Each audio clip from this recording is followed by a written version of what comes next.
जय हिंद दोस्तों, आप सभी का ओबराय स्टडी में स्वागत है। हम लोग वायसराय का टॉपिक देख रहे हैं। वायसराय याद कर रहे हैं, वायसराय एवं गवर्नर जनरल। कल हम लोगों ने एक वीडियो बना चुके हैं, उससे आगे के वायसराय को आज याद करेंगे। तो बताइए, विलियम बेटिक जो है, विलियम बेटिक के टाइम में 3 काम सबसे प्रमुख हुआ था। एक, सती प्रथा का अंत हुआ था, दूसरा ठगी प्रथा का अंत हुआ था, और तीसरा जो है शिशु हत्या पर प्रतिबंध लगाया गया था। क्या चीज़? शिशु हत्या पर प्रतिबंध लगाया गया था, ठगी प्रथा का अंत किया गया था, और सती प्रथा का भी अंत किया गया था। विलियम बेटिक के समय 3 काम हुआ था: सती प्रथा का अंत, ठगी प्रथा का अंत, सभी प्रथा का अंत। किसके समय? विलियम बेटिक के समय। प्रथा मतलब कहने का मतलब हो गया शिशु हत्या पर प्रतिबंध लगाया गया था, शिशु हत्या पर प्रतिबंध लगाया गया था। उसके बाद आया डलहौजी।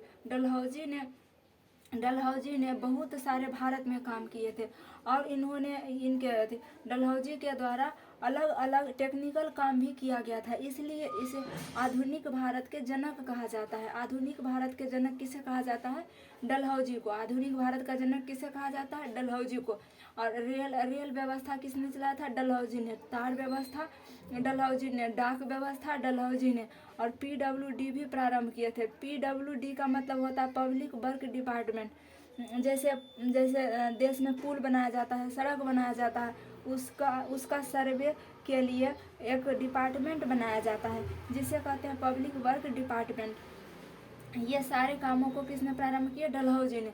इन्होंने अंग्रेजी शिक्षा के लिए वुड डिस्पैच का नियम लाया। वुड डिस्पैच का नियम लाया था अंग्रेजी शिक्षा के लिए। अंग्रेजी शिक्षा के लिए वुड डिस्पैच का नियम लाया गया था 1854 में वुड डिस्पैच का नियम लाया गया था। अंग्रेजी शिक्षा का मैग्ना कार्टा इसे वुड डिस्पैच के नियम को अंग्रेजी शिक्षा का मैग्ना कार्टा कहा जाता है।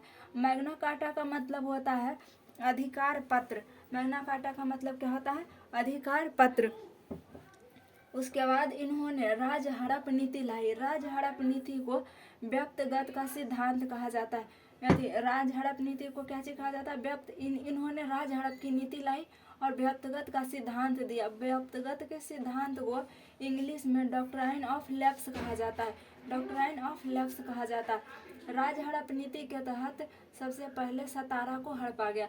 राज हड़प नीति के तहत सबसे पहले सतारा को हड़पा गया, उसके बाद महाराष्ट्र को हड़पा गया। इन्होंने भारत में जो भी डिपार्टमेंट था उसके लिए खुली प्रतियोगिता करवाया, यानी किसी भी चीज़ के लिए वैकेंसी निकालने का काम किसने स्टार्ट किया था? डलहौजी ने। डलहौजी को ये सारे प्रमुख कार्य दिया हुआ। तो आधुनिक भारत का जनक किसे कहा जाता है? डलहौजी को। रेल व्यवस्था किसने प्रारंभ किया था? डलहौजी ने। डाक व्यवस्था, तार व्यवस्था, PWD किसने प्रारंभ किए? डलहौजी ने।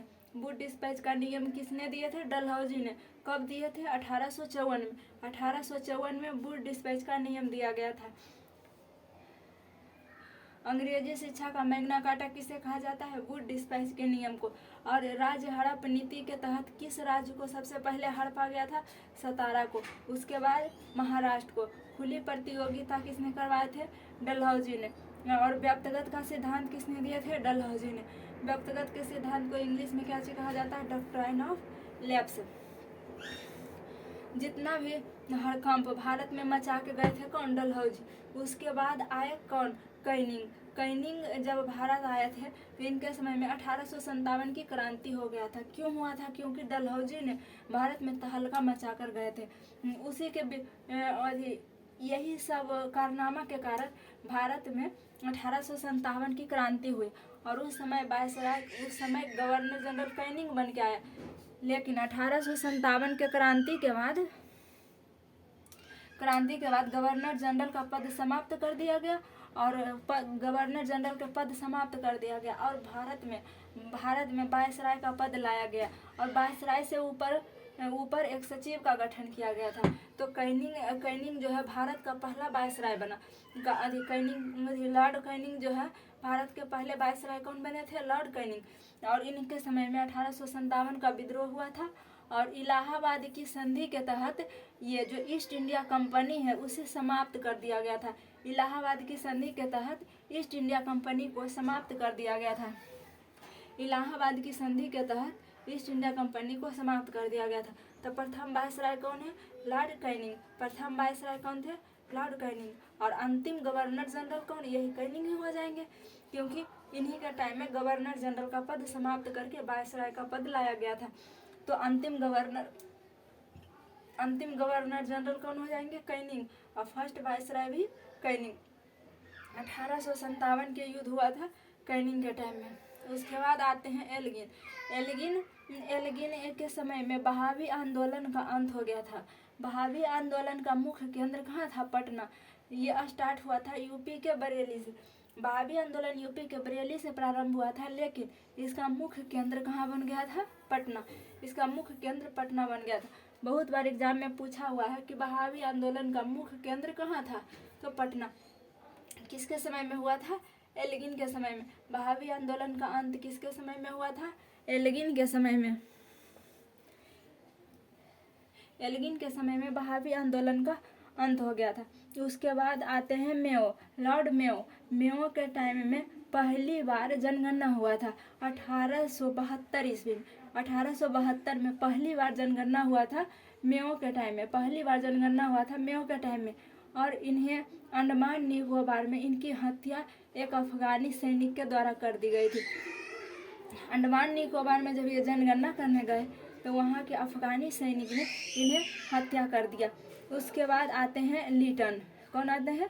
Lord Lytton. पहले इधर हम याद करने से पहले इधर एक बार रिवीजन कीजिए। बताइए, विलियम बेटी के समय क्या हुआ था? सती प्रथा का अंत हुआ था, ठगी प्रथा का अंत हुआ था और शिशु हत्या पर प्रतिबंध लगाया गया था। और डलहौजी के समय में क्या हुआ था? आधुनिक भारत के जनक कहा जाता है डलहौजी को। रेल व्यवस्था, डाक तार व्यवस्था, PWD किसने प्रारंभ किए थे? डलहौजी ने। वुड डिस्पैच का नियम दिए थे डलहौजी ने। वुड डिस्पैच के नियम कब आया था? 1854 में। अंग्रेजी शिक्षा का मैग्ना कार्टा कहा जाता है वुड डिस्पैच के नियम को। राज हड़प नीति किसने प्रारंभ किए थे? डलहौजी ने। राज हड़प नीति के तहत सबसे पहले किसे हड़पा गया था?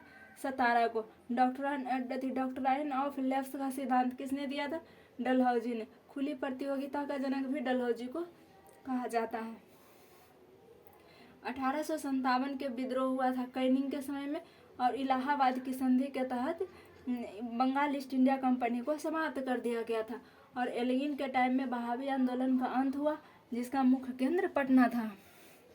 उसके बाद आते हैं लॉर्ड मेयो। लॉर्ड मेयो के समय में 1872 में पहली बार जनगणना हुआ था। 1872 में पहली बार जनगणना हुआ था। और अंडमान में इनकी मृत्यु एक अफगानी सैनिक ने कर दिया। अंडमान में इनकी हत्या एक अफगानी सैनिक ने कर दिया। लॉर्ड लीटन के टाइम में लीटन भी ये भी बहुत कट्टर टाइप के आदमी था। इसने सबसे पहले लाया आर्म्स एक्ट में था कि भारतीय हथियार नहीं रख सकते हैं। आर्म्स एक्ट में क्या था? कि भारतीय हथियार नहीं रख सकते हैं। तो लीटन ने सबसे पहले लाया आर्म्स एक्ट, जिसमें भारतीय अपना हथियार नहीं रख सकते हैं। और उस समय जो IAS का एग्ज़ाम होता था, सिविल सेवा का एग्ज़ाम, 21 वर्ष उम्र था, तो इसने 21 वर्ष से घटाकर 19 वर्ष कर दिया। कितना कर दिया? 21 वर्ष से घटाकर 19 वर्ष कर दिया। और भारतीय प्रेस को गला घोटने के लिए इन्होंने वर्नाक्यूलर प्रेस एक्ट लाया। वर्नाक्यूलर प्रेस एक्ट 1878 में लाया गया। और इसमें कहा गया कि जो भी भारतीय जो प्रेस छापते हैं उसे इंग्लिश में छापेंगे। अगर वो हिंदी में छापते हैं तो उनको अंग्रेज को पहले दिखाना होगा, उसके बाद उन्हें हिंदी में छापने से पहले उस खबर को पहले अंग्रेज को दिखाना होगा। उसे ही वर्नाक्यूलर प्रेस एक्ट के तहत ये कार्य किया जाता था। तो इसने लीटन है, इसने कौन सा एक्ट लाया था? Vernacular press act. Vernacular press act कब आया था? 1878 में। ये सब डेट भी बहुत इंपॉर्टेंट है, बहुत बार पूछा गया है। वर्नाक्यूलर प्रेस एक्ट कब आया था? 1878 में। वर्नाक्यूलर प्रेस एक्ट कब आया था?